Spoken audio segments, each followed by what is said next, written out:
Welcome back to Tarot by the Bay. I'm David. This is a follow-up to the OceanGate submersible, the Titanic reading I did the other day, and it was confirmed today. It's Thursday the 22nd that the submersible did implode and that all 5 passengers on board are presumed dead at this point. An article I was reading said that the Navy actually did detect that implosion soon after contact was lost between the sub and the ship that it was communicating with. They have sonar buoys and other ways, other secret methods of listening in the water, and the data point that they had showed there was a loud implosion or something that would match an implosion. Now, they didn't announce it at the time because, well, secrets. But apparently they did pass that information along to the commander in charge of the search and rescue mission. And it was after they confirmed that all the passengers were dead and they found the wreckage, did the Navy release the information that they had known that for several days now. Okay. I'm not angry with them. It's just, it is what it is. The CEO of OceanGate, Stockton Rush, was on the sub and he died. But he was also on record against the regulations that were in place for submarines and this type of endeavor. He felt that the regulations were inhibiting innovation. And he's been accused of trying to skirt those regulations by operating in international waters, so therefore the regulations wouldn't apply to him. And he was also warned by somebody who was in charge of safety for the design of their submersibles that their submersible design, I think through the viewing port, wasn't up to the task of the depths that he was taking it to. Maybe it was certified down to 4,000 feet, and he was taking it down to 10,000 feet. So, there's a lot of recklessness there. So I have a couple of questions. One, will there be legal consequences to OceanGate for this? I know they they required all passengers to sign a waiver saying they wouldn't sue OceanGate for this. But I think, and there's the Ten of Pentacles popping up, so that tells me, there's going to be a big lawsuit on this. But I think that waiver is going to be null and void because I think one of the assumptions is that the submersible was correctly engineered for the task it was doing. And if it can be shown that it was not, well, that would be negligence. And that's going to open the door for the lawsuit. And I guarantee you the lawyers are going to be going after this company for that. The second thing I want to get a little bit more on Mr. Stockton Rush himself, because I'm really curious if he's a reincarnation of the captain of the Titanic. His very cavalier attitude and such is very reminiscent of the British commander who was involved in a naval accident prior to commanding the Titanic. And everything that came out of that. So, OceanGate, are you about to be sued? Will you be successfully sued for this catastrophe here? Let's find out. Okay, somebody's feeling constricted, held hostage. I don't know if that's the families because of the NDAs or the company. And there's a huge betrayal here. I think this is the families. They are feeling like hostage, or even this is OceanGate. They're feeling hostage, but this is the families. They're feeling held hostage, but there's a huge, huge betrayal here because they lost their family members to, again, what I was saying is misrepresentation of the safety of that equipment. I think that's going to be center underneath all of this. In the past, okay, so that's OceanGate skirting the rules. Rules don't apply to us. We're in international waters. He had all these great ideas and these great innovations, and these pesky safety rules kept getting in his way. Justice, front and center. Here it comes. Lawsuits are coming, and there's going to be justice for this. That's currently what's on people's minds. The overarching energy, This is going to be the company trying to hold on to its assets as best it can. It does not want to admit any wrongdoing on this. They signed an NDA. We're not liable. That don't work when you cheat. You don't get a hold on to what you stole because you cheated. Now, I don't know if this will end up in a lawsuit that ends up. I don't know if they'll be fined by governments or the lawsuits, but we'll see what happens. Lover's card. Okay, so this is the family members lost. This is, regulations are there not to stifle innovation, but to balance innovation with safety. None of those people want to go down there and die. None of them wanted that. It's what happened, but none of them wanted that. But there's a balance between, doing innovations and doing them safely versus not doing them safely at all. Outcome, temperance. There will be a settlement.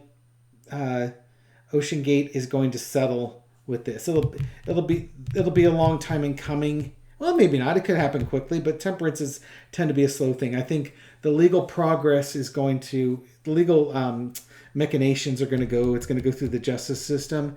And at some point, the lawyers for OceanGate are going to recommend a settlement because they realize that they can't get this case tossed out in court. And they're going to have to settle. Underneath it all is the loss of families, the loss of loved ones. That basically this was supposed to be a safe, not safe. It's supposed to be an exciting venture. There's certainly risk involved with it, but there's an informed risk, and this is when the risk is not informed. This is uninformed. So again, I think in the end of the day, OceanGate is going to be held liable for the deaths of these people, and they will settle. There'll be a settlement for this. That's my prediction on that. Okay. Now for Stockton Rush. All right, Spirit. Flip with light here.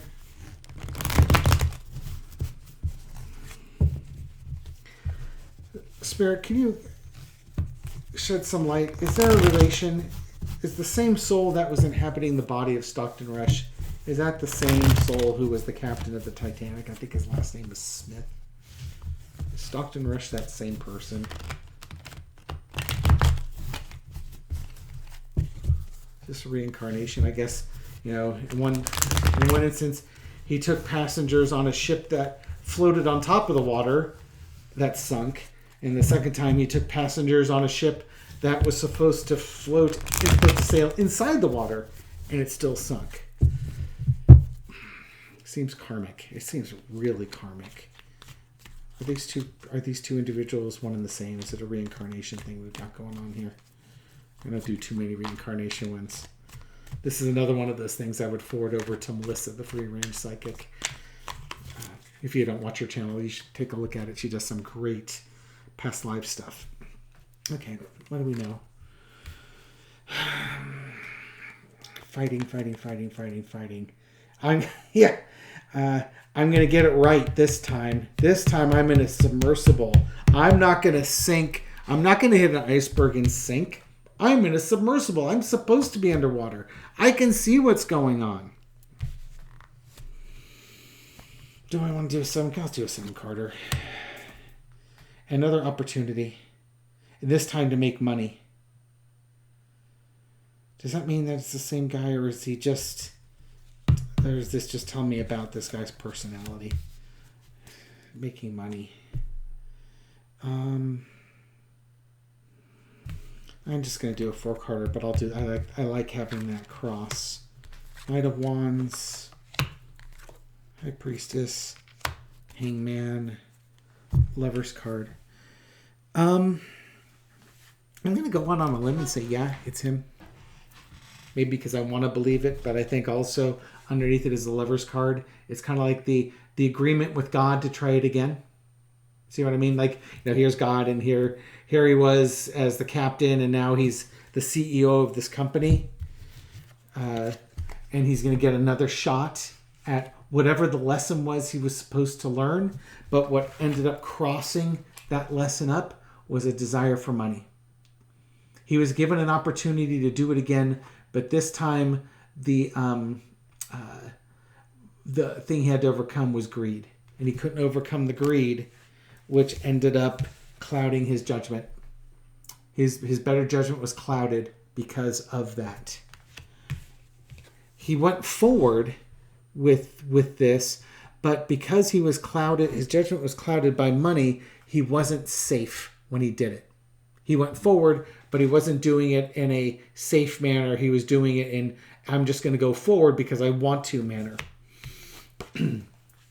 Now, the hangman is interesting. Was he a willing sacrifice for this? I think that was an exit point for him. That if he succumbed to the greed, he would sacrifice himself again on this case. If he overcame the greed and could look at the wisdom of the situation, he would have seen things in a new perspective. So in other words, I think it was his destiny to take his former life with this life, build a ship that he could safely navigate that area, and as a bonus, he could, basically visit that site that has some type of earthly connection to him, or an energetic connection to him, which is probably why he was doing the Titanic visits in the first place. But he got caught up in the money. He got caught up in greed. And that greed's a very low vibrational energy, and it caused him to cut corners to make money, as opposed to this could have, instead of this being money, this could have been body and safety. He could have taken new safety regulations and designed a submersible that would have allowed him to basically karmically visit that site and overcome whatever lessons he didn't learn the first time. Maybe it was his arrogance that took him down the first time. But it's not enough to just come back and relive it again. There's got to be a challenge to it, or else what's the point? And this time the challenge was money as opposed to safety. Okay, so my condolences to the family. Entertainment purposes only.